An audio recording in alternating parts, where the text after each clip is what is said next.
প্রিয় দর্শক আসসালামু আলাইকুম, সবাই কেমন আছেন? ইতিমধ্যেই কিন্তু গতকাল 30 জুলাই 2024 তারিখে কিন্তু আমাদের ডাক ও টেলিযোগাযোগ প্রতিমন্ত্রী ফেসবুক কবে চালু হবে এই বিষয়টি কিন্তু সবার নিকট প্রেস কনফারেন্সের মাধ্যমে প্রকাশ করেছেন। তো আমরা এখানে যদি এনটিভির এই খবরটা দেখি যে ফেসবুক সামাজিক যোগাযোগ মাধ্যম কবে কখন চালু হবে তা বুধবার 31শে জুলাই বেলা 11টার পর জানা যাবে। অর্থাৎ আজ বুধবার 31শে জুলাই বেলা 11টার পর জানা যাবে।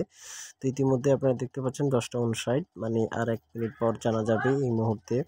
তো গতকাল মঙ্গলবারে সন্ধ্যায় স্বরাষ্ট্র মন্ত্রণালয়ের সভাকক্ষে 7 মন্ত্রী ও 4 সচিব আইনশৃঙ্খলা বাহিনীর শীর্ষ কর্মকর্তাদের সঙ্গে বৈঠকের শেষে সাংবাদিকদেরকে পলক সাহেব এই কথাটা বলেন। তো সামাজিক যোগাযোগ মাধ্যমগুলো কবে চালু হবে তা জানতে চাইলে প্রতিমন্ত্রী বলেন যে বুধবার বেলা 11টার পর জানতে পারবো। টিকটক, ইউটিউব, ফেসবুকের কাছে একটি ব্যাখ্যা চাওয়া হচ্ছে, মৌখিকভাবে লিখিতভাবে জবাব দিতে বলা হয়েছে তাদের। এরই মধ্যে এই টিকটক আনুষ্ঠানিকভাবে আমাদের জানিয়েছে তারা উপস্থিত হয়ে মৌখিক ও লিখিতভাবে জবাব দিতে চায়।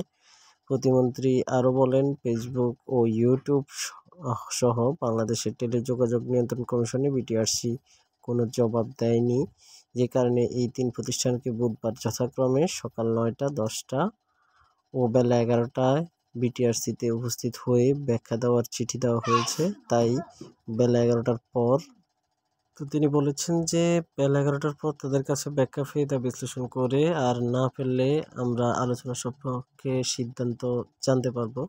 তো এই বিষয়টি তিনি উল্লেখ করেছেন। তো আমরা এই বিষয়টির অপেক্ষায় রইলাম যে তিনি কখন এই বিষয়টি সম্পর্কে আমাদেরকে অবগত করেন, এবং আমরা চাই আবার সামাজিক যোগাযোগ মাধ্যমগুলো আবার আগের ন্যায় চলুক। তো এই প্রত্যাশা নিয়ে আজকের ভিডিওটি এখানে শেষ করছি। আল্লাহ হাফেজ, আসসালামু আলাইকুম।